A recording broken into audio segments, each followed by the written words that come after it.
Guerrier, si tu crois que lorsqu'une femme te raconte ses problèmes, c'est seulement pour se défouler, je dois te dire quelque chose que tu n'aimeras peut-être pas. Ce n'est pas une simple discussion anodine. En réalité, c'est une manière de mesurer qui tu es en tant qu'homme. Ne t'inquiète pas, ce n'est pas qu'elle ait une liste où elle note si tu as échoué à la première étape. C'est quelque chose de plus intuitif. Avec ces mots, elle essaie de comprendre ta vraie nature, et c'est là que beaucoup se trompent. Certains adoptent le rôle de héros, prêts à la sauver du patron insupportable ou de l'ami toxique. D'autres restent silencieux, acquiescent de la tête et attendant que le sujet se dissolve de lui-même. Ces deux approches échouent. Si tu deviens son thérapeute, tu perds l'attrait qui éveille le désir. Si tu sembles désintéressé, elle perd son intérêt émotionnel. Alors, quel est le bon chemin? Souviens-toi de ce que les stoïciens enseignaient. Ce ne sont pas les faits qui nous affectent, mais la manière dont nous les interprétons. Tout se résume à une chose, ta réaction. Aujourd'hui, tu vas découvrir comment répondre de manière ferme sans perdre ton énergie masculine. Il s'agit de cesser d'être ce mouchoir émotionnel auquel elle recourt et de commencer à devenir l'homme qu'elle respecte et désire réellement. Avant de continuer, si ce contenu t'apporte de la valeur, pense à t'abonner et à activer les notifications. Souviens-toi, ceux qui grandissent t'apprennent, ceux qui stagnent ne font que se plaindre.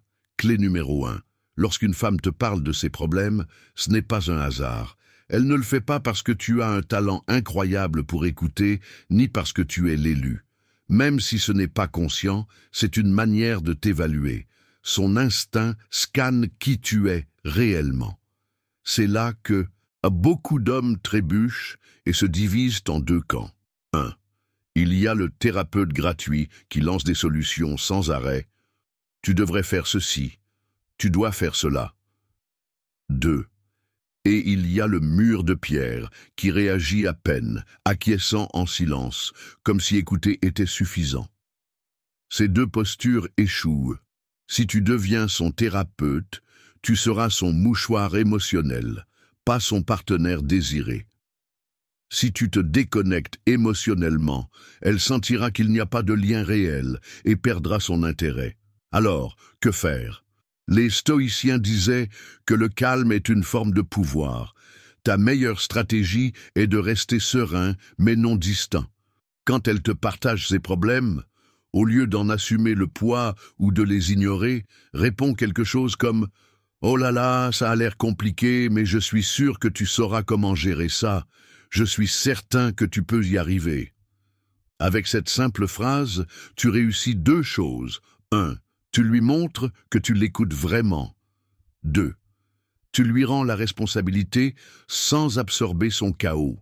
C'est crucial, car une femme ne cherche pas quelqu'un qui se noie avec elle dans ses émotions, mais un homme qui peut rester ferme au milieu de la tempête. Alors, la prochaine fois qu'elle te racontera quelque chose d'important, souviens-toi, ce n'est pas une conversation de plus, c'est un test. Et ta façon de répondre définira si elle te voit comme un homme digne d'admiration ou comme quelqu'un qui est juste là pour absorber son fardeau émotionnel. Clé numéro 2. L'erreur qui te transforme en son confident, mais pas en son homme. Si une femme te raconte ses problèmes et s'intéresse ensuite à un autre, ce n'est pas de la malchance. Tu es tombé sans t'en rendre compte dans un piège courant. Beaucoup d'hommes pensent que lorsqu'une femme s'ouvre émotionnellement, c'est parce qu'elle leur fait confiance et que cela signifie nécessairement qu'ils progressent. Mais il y a une différence énorme entre confiance et attirance. La réalité est dure. Si elle ne te cherche que pour parler de son mal-être, mais t'oublie quand tout va bien, elle t'a placé dans la zone de soutien émotionnel, c'est-à-dire l'ami de confiance qui écoute, mais qui ne sera jamais une option romantique. C'est là que beaucoup échouent. Ils se sentent spéciaux d'être celui qui connaît son vrai côté, mais ensuite, ils la voient sourire à un type qui ne l'écoute même pas. Il ne s'agit pas de devenir froid ou distant, mais de comprendre quelque chose de clé. Une femme ne s'ouvre pas de la même manière à celui qui l'attire qu'à celui qui ne lui sert que de soutien émotionnel. Les stoïciens disaient « Si tu veux grandir, éloigne-toi de ce qui t'épuise ». Et cela s'applique ici. Si elle ne te cherche que lorsqu'elle va mal, mais disparaît quand tout va bien, tu n'es pas dans son radar comme homme, mais comme refuge émotionnel. Alors, comment changer cette dynamique ? La prochaine fois qu'elle arrive avec des plaintes ou des drames, au lieu d'acquiescer ou de la consoler sans plus, réponds-lui quelque chose comme « Tu me racontes souvent ça, mais qu'est-ce que tu fais réellement pour résoudre le problème ?» Cette seule question change tout. Tu lui fais comprendre que tu n'es pas là pour absorber ses problèmes sans limite. Tu lui rends la responsabilité et tu lui montres que tu as des standards. Et c'est là que la transformation se produit. Quand un homme cesse d'être émotionnellement gratuit, il commence à être vu d'un autre œil. Le respect et l'attirance ne naissent pas de la disponibilité constante, mais de la valeur que tu projettes en fixant des limites. Alors, pose-toi cette question. Es-tu le type vers qui elle se tourne seulement quand elle veut se défouler, ou l'homme qui l'inspire à donner le meilleur d'elle-même? Clé 3. L'épreuve silencieuse que la plupart des hommes ne réussissent pas. T'es-tu déjà demandé pourquoi certaines femmes répètent les mêmes problèmes encore et encore sans chercher de solution réelle? Ce n'est pas un hasard, c'est une épreuve. Imagine que tu es sur un ring de boxe. Peu importe la force de tes coups au début, ton entraîneur voudra savoir si tu peux encaisser un coup sans perdre le contrôle. C'est exactement ce que fait une femme lorsqu'elle partage ses difficultés avec toi. Elle n'attend pas que tu résolves tout, mais elle observe comment tu réagis. Et c'est là que beaucoup d'hommes échouent. Si tu t'angoisses, que tu essaies de la sauver ou que tu t'impliques émotionnellement trop, sans t'en rendre compte, tu lui montres quelque chose, que tu es émotionnellement instable. D'un autre côté, si tu réagis avec froideur ou que tu te contentes de dire des choses vides comme « c'est la vie », tu paraîtras superficiel, déconnecté, sans profondeur émotionnelle. Les stoïciens le savaient bien. Tu ne peux pas contrôler ce qui se passe, mais tu peux contrôler ta réaction. Ce principe est de l'or dans cette situation. La clé est de trouver l'équilibre entre l'empathie et la force.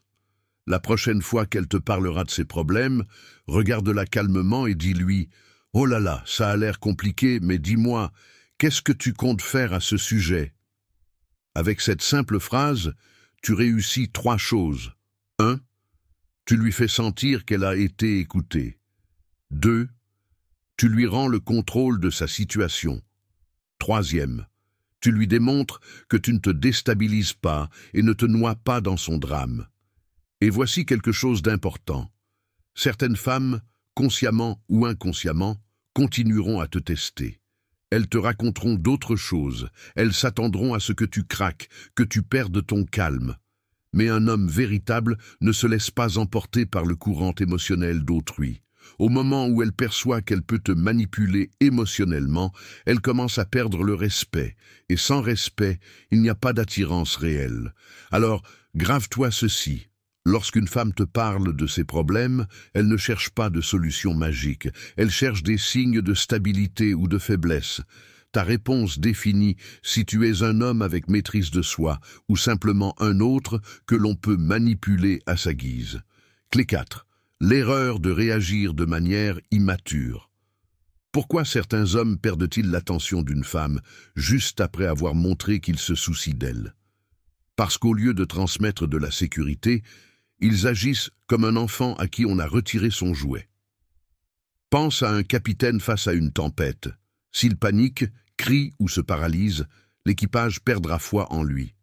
Il en va de même lorsqu'une femme te raconte ses problèmes. Si tu réagis avec trop d'émotion, tu sembles incapable de gérer la pression. Si tu agis comme si cela ne t'importait pas, tu la fais se sentir seule ou ignorée. Les stoïciens enseignaient que le vrai caractère se révèle dans le calme, face à l'adversité. Dans ce cas, la tempête n'est pas son problème, mais ta façon de répondre. La clé n'est pas de la sauver ni d'être froid, mais de rester ferme pendant qu'elle se défoule. Par exemple, si elle te dit qu'elle a eu une journée terrible et que son patron était insupportable, il y a 3 chemins. Le premier, l'homme qui veut tout arranger. Il propose des solutions immédiates. Tu veux que je parle aux ressources humaines? Le deuxième, l'homme déconnecté. Il répond sans intérêt. Oh là là, c'est dommage, tout en continuant de regarder son téléphone. Mais le troisième, l'homme qui comprend le jeu émotionnel, lui dit simplement « Ça a l'air d'une journée difficile, mais je suis sûr que tu sauras la gérer comme toujours. » Cette réponse simple fait toute la différence. Tu lui donnes du soutien sans t'envelopper dans son drame. Tu n'essaies pas de la sauver, ni d'absorber son fardeau émotionnel.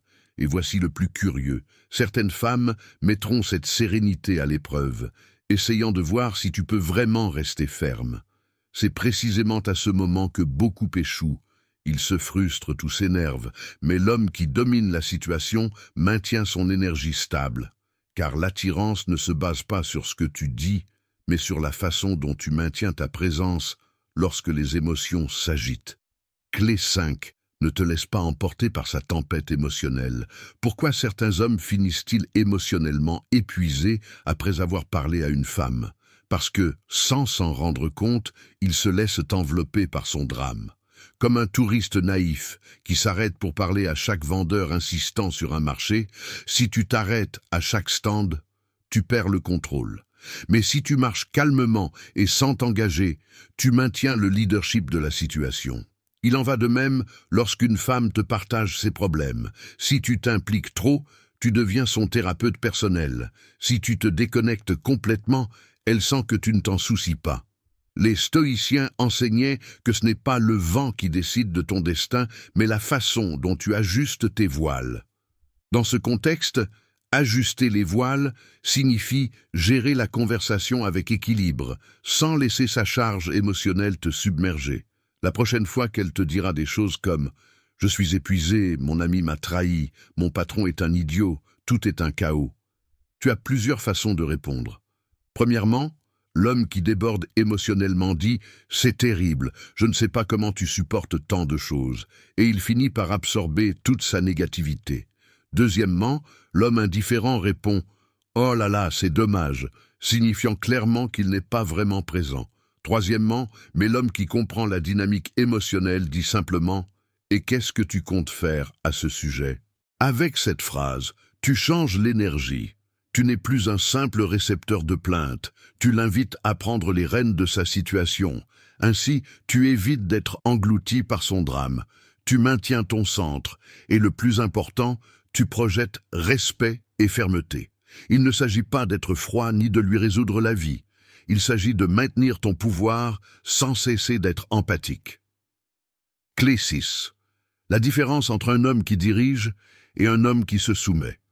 Pourquoi certains hommes restent-ils coincés comme l'option sûre, tandis que d'autres éveillent le désir et la passion d'une femme? Parce que les uns marquent leur présence et les autres sont simplement là.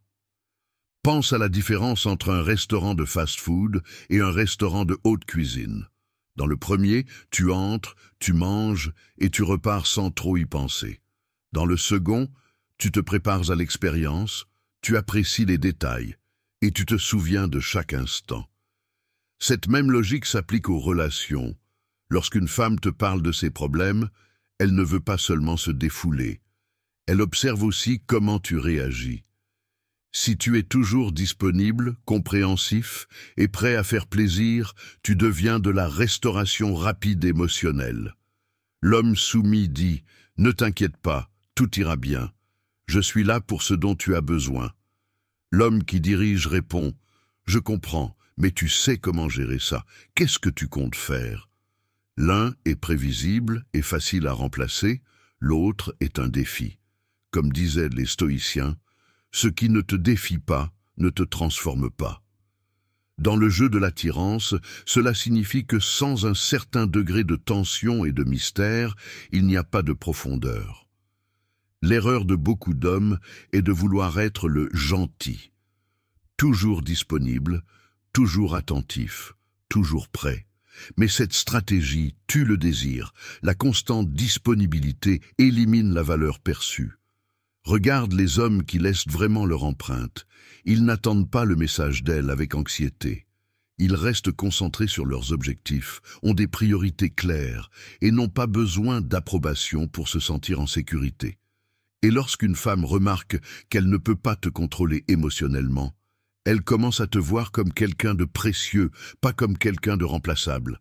Alors, la prochaine fois qu'elle t'inondera de ses plaintes, fixe des limites avec élégance. Il ne s'agit pas de froideur, mais de démontrer que ton énergie et ton temps sont précieux. Demande-toi, es-tu le restaurant de luxe ou l'option rapide et jetable? Parce que la manière dont elle te perçoit définira si elle te choisit ou si elle ne fait que t'utiliser en attendant quelqu'un d'autre. Clé 7. Comment projeter une véritable valeur masculine? Pourquoi certaines femmes sont-elles obsédées par certains hommes, tandis que d'autres sont facilement oubliées? Il ne s'agit pas seulement d'apparence, d'argent ou de charisme. La différence réside dans la façon dont cet homme se fait valoir. Pense à 2 montres, une en plastique commun et bon marché, et une Rolex édition limitée. Laquelle attire le plus l'attention? Exactement. La valeur n'est pas seulement dans ce que tu es, mais dans la façon dont tu es perçu. Un homme de grande valeur ne donne pas son attention ni sa validation. Il ne court pas après l'affection, il l'attire.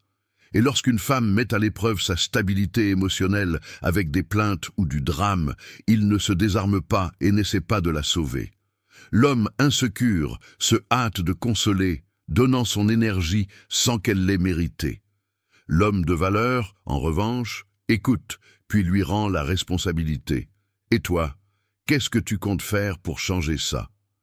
Les stoïciens enseignaient l'art de la maîtrise de soi. Ne pas se laisser emporter par les émotions d'autrui, mais ne pas non plus les ignorer. L'équilibre est de montrer de l'empathie sans perdre les limites. Si elle insiste pour se voir comme une victime, l'homme avec une vraie valeur ne se laisse pas entraîner dans le chaos, mais ne s'éloigne pas non plus avec froideur. Il reste serein et redirige la conversation. Je comprends que c'est difficile, mais je sais que tu as la capacité de le surmonter. C'est le vrai secret. Les femmes ne tombent pas amoureuses de celui qui les sauve, mais de celui qui les pousse à grandir. Si tu deviens son mouchoir à larmes, tu perdras son attirance. Mais si tu démontres une stabilité émotionnelle sans perdre ta présence, elle commencera à te voir comme quelqu'un d'exceptionnel. Alors, cesse de te concentrer à être toujours accessible. Travaille sur ton calme, sur ton objectif, sur ton énergie. Sois comme une Rolex, rare, précieuse et avec des standards élevés. Car au final, le respect qu'elle te porte définira si elle te désire ou si elle ne fait que te supporter. Beaucoup d'hommes croient que leur disponibilité constante sera appréciée, mais cela ne fait que les rendre prévisibles et sans mystère. Le plus ironique est que bien souvent, il y avait de l'attirance au début, mais son excès de don l'a tué. Car le désir ne suit pas la logique, il suit l'émotion. Alors comment te positionner comme un homme de grande valeur? Premièrement, écoute, mais ne deviens pas son thérapeute. Deuxièmement, maintiens ton énergie stable sans réactions exagérées. Troisièmement, fais en sorte que ton attention ait de la valeur, ne la brade pas. L'homme de faible valeur dit « Je suis là chaque fois que tu as besoin de moi ». L'homme de grande valeur dit « Si tu veux parler, dis-moi quand tu es libre. J'ai des choses à faire maintenant ». L'un est perçu comme un produit en promotion, l'autre comme quelque chose d'exclusif. Souviens-toi, n'attends pas d'être choisi, agis comme celui qui choisit. En conclusion, tout se résume à un principe fondamental. Ta réaction définit comment tu es perçu. Si tu deviens son thérapeute émotionnel, tu perdras son attirance. Si tu montres une indifférence totale, tu perdras la connexion. Mais si tu maintiens le calme, la sécurité et que tu établis des limites claires, elle te verra comme un homme de vraie valeur. Ces tests qu'elle fait ne sont pas par méchanceté, mais parce qu'elle cherche inconsciemment la stabilité émotionnelle. Si tu te laisses emporter par son drame, tu perds la partie. Si tu démontres maîtrise et contrôle, tu gagneras respect et attirance. Si tu es arrivé jusqu'à la fin de cette vidéo, Laisse-moi écrire en commentaire les mots « J'ai terminé la leçon » pour savoir qui sont les personnes disciplinées qui sont allées jusqu'au bout. Si ce message a résonné en toi, partage ton expérience avec quelqu'un à qui tu penses que cela pourrait aussi être utile. Ici, nous parlons de construire une présence masculine authentique, sans jeu ni manipulation. Pour approfondir la manière de projeter une masculinité qu'aucune femme ne pourra ignorer, explore nos autres contenus, maintiens ta fermeté, protège ta valeur et souviens-toi, un homme stoïque ne se brade jamais. Merci pour ton temps et à très bientôt pour de nouvelles vidéos de valeur.